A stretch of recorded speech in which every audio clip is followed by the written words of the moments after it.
If any of you have watched my channel since its inception, you'll know that I place great value in being skeptical, and especially academic skepticism and philosophical skepticism, using the power of doubt.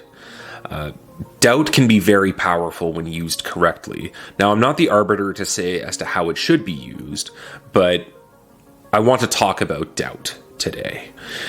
Doubt can be very negative. If you constantly doubt yourself, and if you constantly, second guess your decisions, you're probably never going to get anywhere. But in today's video, we'll be speaking about doubt as a positive force. And doubt in this case will equal skepticism to any sort of dogma. And dogma in this case will mean the status quo. We must always remain skeptical and doubt the status quo, because if we don't question it, we risk stagnation. We risk just becoming a yes man. We risk and not a yes man in the Nietzschean sense, where it's the ultimate affirmation of life, but a yes man in the sense where we become a slave.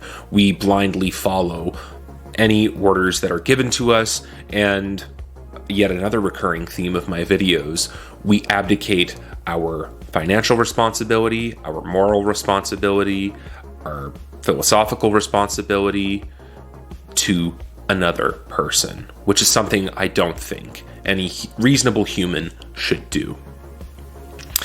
However, in my explorations of doubt, it leads me to this question.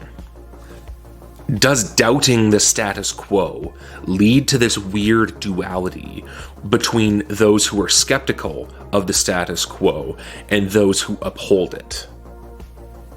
I think it does. I'm reminded of a movie called Snowpiercer. It's a great movie. It was made in 2014, I believe. And essentially, at the end of the movie, it's about these, this cataclysmic event in the world, and the rest of survivors of humanity are on this train that's zipping around the world. The people at the front of the train enjoy a life of luxury. The people at the back of the train are eating, protein blocks and, living off of scraps. Essentially, there's a revolution from the back of the train to go all the way up to the front of the train.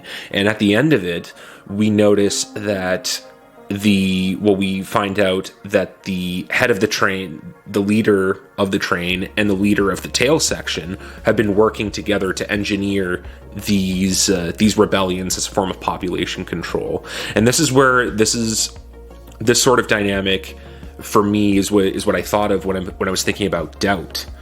But that relationship between the people who uphold the status quo and the people who constantly doubt it, does it create this weird symbiotic duality in which the people who are always doing the doubting always have an enemy, and vice versa?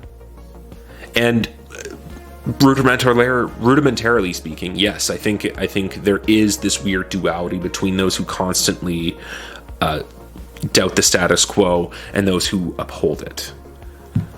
Another question is, could it be possible that by doubting the status quo itself, in and of itself, is pure ideology, where it obfuscates the truth, where it puts a veil over our eyes, and by doubting the status quo, do we end up strengthening it?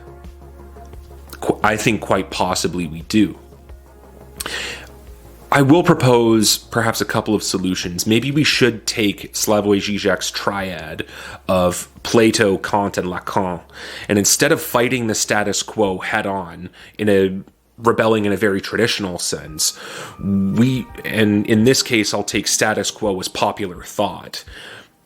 Instead of, subverting it with its direct opposites, we should perhaps use what may be instead of using what is in direct opposition to it, we should almost invert something called an analogous movement, which I'm learning more about as I go. I'm no expert on it, but I'll provide a link to a lecture which I listened to recently, which does a fantastic job of explaining it.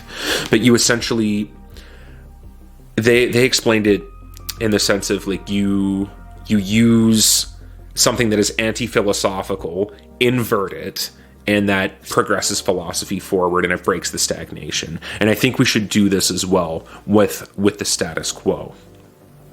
We must use every single tool at our disposal to rip off the veil of ideology, but we must take great care in this regard, because our actions and our doubts may end up sowing the seeds for an even stronger ideological veil.